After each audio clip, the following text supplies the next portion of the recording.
Yo, yo, yo, leave a one down in the chat if y'all can hear and see me. I know this is impromptu, but I wanted to address this situation. I wanted to get my thoughts out there. I wanted to try to at least promote the discussion forward at least a bit from my perspective. Um, Leave a one down in the chat if you guys are coming into the chat right now. Would wholeheartedly appreciate it. I know this is a weird time in the day, so I don't anticipate on a lot of people being able to join because it's not the normal time that I do this, and I didn't warn y'all that I was going to be going on online right now. You understand me? I have about 15 to 20 minutes. I wanted to have a brief conversation with you guys. I wanted to go in now. What I want to do is to also do a pre-recorded video where I can concisely put my ideas, concisely put my opinions on digital wax, and as well as be able to react to other content creators that are doing everything in their power to try to switch the narrative away from truth, that are inherently biased in the particular audience that they speak to, inherently biased in the way that they think about the world and earth around us. And, in a way to try to understand that, listen, at the end of the day, unless you attack the problem at the neck, at the head, there is going to be no way to change the systematic bullshit that seems to be happening within our country time and time again. So you have to attack the problem correctly. Listen, if you cut the bottom off of a snake, that snake is going to live. You are maybe slowing it down for a little while, or it goes somewhere to go mend and heal for a little while. But unless you cut it off at the neck, it won't cease. It won't cease. The problem won't cease. So I wanted to get into my perspective on a solution, just brainstorming just to a bit. I also wanted to get into the specific question that I asked in the community chat post. Is this a race problem or is this a police problem? I wanted to get into it. Salute everybody that's coming out into the building. I know it's middle of the day. I got a meeting in about 15 minutes or so. Guys, keep me honest on the time. We'll wholeheartedly appreciate that. But I wanted to get it out there. I wanted to put my opinion up on it. Let me drop. I see you guys down in here. I'm not going to do my usual. What up, everybody? I also want to say this as well.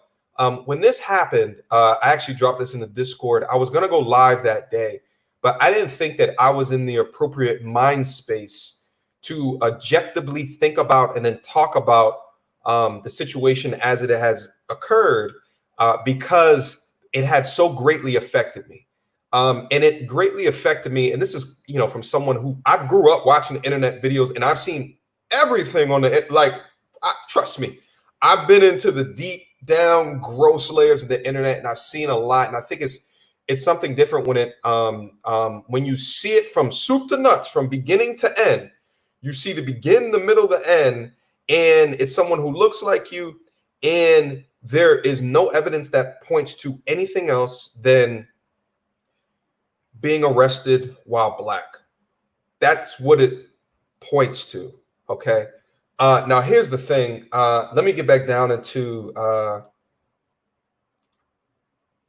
So you guys should see the post that I actually put up on. I put this up a day ago. I'm absolutely sick. Is this a race problem or is this a police problem? Sound off below. I wish I did a poll on this, maybe instead of this picture, so that we can get a better understanding kind of how the people in the nation that are subscribed to me feel about this. Here's what it is, okay? Because you get some people that want to stay specific. Obviously, it's a problem, okay? Obviously, what we saw happen is a goddamn problem. What you see is not even just police brutality. It is murder. It is murder. Like what you see from soup to nuts. Listen, I want you guys to try to understand it like this, okay? Just real quick, because I did martial arts as a kid, okay? I did martial arts. I did, and also I watched the UFC. That's why I watched the UFC, and I look at the highlights on the UFC is because I have an appreciation for it because I did martial arts. I didn't play basketball in an organization. I didn't do football, none of that. So I don't watch any of that shit. What I do watch on occasion is mixed martial arts. Let me try to put it into your mind, because when you look at the video, and you all know the end result, but when you look at the video, you obviously see that he's applying a great deal of pressure for a long amount of time. But do this. Take your two fingers, go in the back of your neck right here, release the muscles in your neck, right under kind of like the base in the back of your skull, and just press, moderately hard. You feel that pressure right there? Multiply that shit by the weight of the entire weight of a grown man who's using one of the hardest bones in your body. Okay, behind the strongest muscle in your body, your quadricep. Okay, and he's now applying that pressure to one of the weakest parts of your body. Take your two fingers, put it in the back of your neck, and just press. And you feel that uncomfortable, tense, gross feeling. Again, multiply that with what I said before, and then place that on the back of your neck.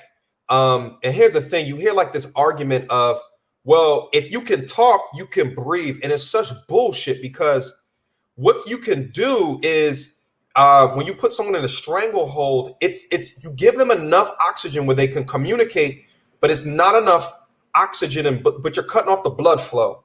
Okay, the oxygen and the blood flow are two different things. But if you're cutting off the blood flow, you're cutting off the circulation to the head, right? And a whole bunch of weird things in your body starts to happen. That's why you hear him say, "My stomach hurts." My head, right? Like, and he began to say all these things because the blood flow is beginning to get into the state of delirium. But anyway, I listen, and at the end of the day, I'm not going to put the video up here. I put a picture of George up on the screen so we can remember him. I'm not going to say the names of the police officers because they don't deserve a name to be said. They're not even worthy of that. And listen, I know, like, typically me getting angry at something is not my typical style, but it affected me so much having to watch all of that. And I didn't even watch the whole video. I could not watch the whole video. I saw a clip on Instagram and I know the result. So with that being said, I didn't see the whole 8 or so minute video. I just couldn't watch it. Okay. Now, with that being said, I put this question up. Okay. Is it a race problem or is it a police problem? Sound off below. Here's what I think. Okay. When you think about a question like this, you have to understand the process, everything that has happened, okay, within this. This is uniquely different than any of the other cases that we've seen before, even the ones of like Ahmaud Arbery. It's different in the sense that usually there's a piece of data or information missing. Usually it's either A, it's not a cop that's committing the crime, or B, right, it's some sort of like the badge cam got turned off, or maybe that there was in a George Zimmerman, it wasn't a cop, and then also there wasn't any video of the situation. Here we have the badge cam on the cop, we have store surveillance cams that show before he got arrested, at the point that he got arrested, and then we have cell phone camera. Now the badge cams on the shirts haven't come out yet, at least from what I've seen, they haven't come out yet. But then you have a cell phone footage that's watching this actually occurring, okay? You have the cell phone footage. So you have all perspectives. You see what's going on. You hear him pleading for his life. So within that, you understand the entire process that has happened. And then you say, is this a race thing or is this a police problem? Well, here's the thing. It's both from my perspective. Okay, and this is in my opinion, the most correct that we're going to get it. It has to be both. Why? From a race perspective, what you see there is a pure callous. This is outside of police brutality because you see it, but this is murder number one. Okay, so for me, it goes beyond police and police brutality because this is murder. Okay. This is pure and unadult. At the worst portion of it, it's murder. Okay. At the least, it's a callous negligence. At the bare minimum least. I think that if you look at how he was treated within that, there was something above it being a police problem that is contributing to the willful ignorance of human life. Absolutely, unequivocally disgusting. Pure callous and human piece of garbage is what this was, to instigate the loss of human life to the degree that it was.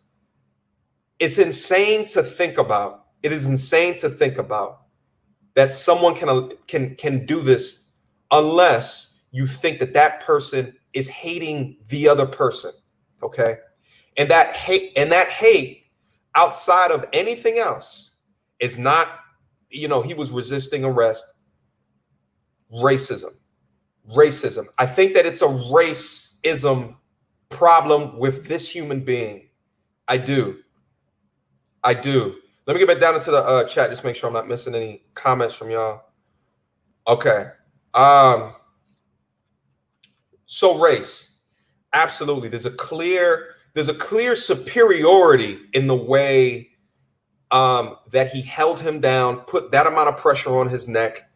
There's a clear thought of I don't care what happens to this human being. From the portion of the component of the video that I looked at, to see him like in his hand is in his pocket and it looks like he's digging in. It's disgusting. And right now I have nothing else to go over besides you are judging this man and feel superior to him because of the race. Okay. That's my conclusion on the race. Okay. Now, when you get into the police problem, let me check my time. Okay. I got a couple more minutes, 7, 8 more minutes. When you get into the police aspect of this, okay, here's the problem that I have with the police aspect of this is that for you and for everyone else who sits around and watches, okay, listen, if this was me, and the thing is that from a public perception, I get the fear of wanting to speak out, to act out. I think the dude behind the camera was like saying something like, yo, you trash, yo, da, da, da, da, da, da. I get it. But because they're probably also scared of being killed as well. So I get a degree of that. Me personally in the situation, I would have moved forward with an action to remove him from that situation, knowing the degree of what it is that I was looking at. Okay. Now, here's the thing. From being someone else involved in your brotherhood that is committing acts like this, and you do nothing to speak out against it, is a police problem. I don't care. I know that, listen, and I watch YouTube channels of police activity. I watch active self-protection where they're showing the police leading out their jobs. And it's, to me, one of the hardest jobs that you can ever want to sign up to do, but you sign up to do it. Okay. You sign up to do that within your right to protect, within the job's obligation of protecting and serving. If you are not pointing a finger at the brotherhood of bullshit, then you are just as equally responsible. I understand not all of y'all, not all police are shitty people, but it's key to me that something is wrong with the entrance process to become one, because you are letting shitty people into your ranks, but then also you are sustaining shitty people within it as well. And that sustaining is not one that I can ride on. Okay. It is not one that I can ride on. Listen, I mean, at the end of the day, you are paid to protect and serve. And I'm tired of the arguments of, but black people do to black people just as much. But here's the thing. These people are paid to protect and serve. So it is, although I think within the black community, shit needs to be addressed. I completely, and that's a degree of what we're doing on the channel here, is addressing those goddamn things. But when you are paid to protect and serve, and you are not pointing a finger at the bullshit that is supposed to be protecting and serving, then it is a problem. Okay, then it is a policing problem. Then there will not be trust between the people that you claim to protect and serve and those that are not protecting and serving adequately enough. Now, here's the thing. Here's the interesting. I got a couple more minutes, okay? And then I got to get out of here. And trust me, guys, like what I want to do is I want to do some more pre-recorded videos where I'm kind of going in and talking through this from a solution perspective, okay? I think from a solution perspective, race, that's a hard one to solve for. So let me, in the sake of time, let me focus on the policing one. Let me focus on the policing one. I think that within any brotherhood, any gang, any group activity, if you do not incentivize people within corporate culture, if you do not incentivize people to point out the bullshit, if you do not reward people for pointing out the bullshit, then the bullshit will never get pointed out, ever. I think if any programs are to be created, if you could stand, if we could stand up a program that incentivizes good cops to call out bad cops, then I think there'll be a fundamental change in allowing the bullshit to maintain. Okay, it's gone on way too long. It's gone on way too long. I mean, think Rodney King was what, 30-something years ago? Rodney King, we had video cameras. Dude was over here with a camera like this 30 years ago. Now everyone has a camera and we still see this happening, okay? With a clear disregard of anyone taking a camera of them because that's how protected that they feel. You have to incentivize people to make sure that they know that we're watching, okay? You have to incentivize people to make sure that they know that their wrongdoings behind closed doors will surface up. Okay, make these people accountable for their actions. You know what the big difference between honesty and integrity? Okay, honesty is being truthful face to face. Integrity is maintaining that truth when no one's looking. And if you have a force, if you have people within your gang, your force, whatever, and I'm using that word gang lightly, okay, because there's some analogies there within the police force being a gang in its own right, one of the first versions of a gang in its own right. However, if your true mission is to protect and serve, but you have those in there that are being vigilantes, we'll put it on a pedestal to incentivize those within that system to call out and be rewarded for calling out the bad apples, the bad eggs. You understand what I'm saying? Because although we're talking about the one who placed the knee on the neck, okay, of George, we still got to talk about the other three that sat around and said nothing. Sat around and said nothing. We got to talk about those as well. Because with those still there, I don't think that there really could be change, in my opinion. I don't think that there can be change. All right. Listen, I gotta head out to this meeting. Listen, guys, at the end of the day, I want to get back in here. I want to review some of these comments. Maybe I'll do this at a later time. But listen, I think the race problem is going to be a lot harder to solve. But from a policing problem, you have to incentivize people to speak up. Otherwise, have it affect their pockets. Have it affect their pockets. Okay. Incentivize people to tell, just like 1-800 Crime Stoppers is around. If I see something in my neighborhood happening and you're incentivizing residents, if you're incentivizing residents to tell on other criminals, incentivize cops to tell on other cops. Incentivize that shit. Okay? Absolute power absolutely corrupts. We cannot have a system without checks and balances. That's the reason for the three-party system. It's the check and the balance, those that are creating rules. You have to have a system of checks and balances for those that are given absolute power, because we see what happens, okay? The absolute power absolutely corrupts. All right, guys, listen, at the end of the day, you have to incentivize it. That's a solution for the policing problem. We're going to have to circle back later and bring it to a whole other discussion for the race problem, because I think that one's a very, that is a much more tougher one to solve. Listen, guys, that's been my couple of minutes with you guys. I gotta sign off literally right now. It's 12:30. I got a meeting right now. I see some of the comments coming through. The police isn't a race problem. It's a power and correction allowed. Police isn't a race problem.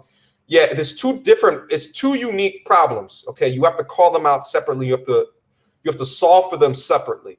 Okay, when cops get sued, taxpayers pay, not the cops. Shout out to Kyle. Thank you so much for the super chats. Shout out to Stephen S. This is not matters of flesh, guys. Much deeper. Shout out to Stephen. Thank you so much for the super chat. Listen, guys, I gotta get out of here. I'm gonna round out a couple of my thoughts. I'm gonna try to do a pre-recorded. I know that this is not usual what we talk about, but we got to hit these topics on occasion. Shout out to everybody. I appreciate y'all wholeheartedly. Let me finish out and conclude my day. Shout out to the fam.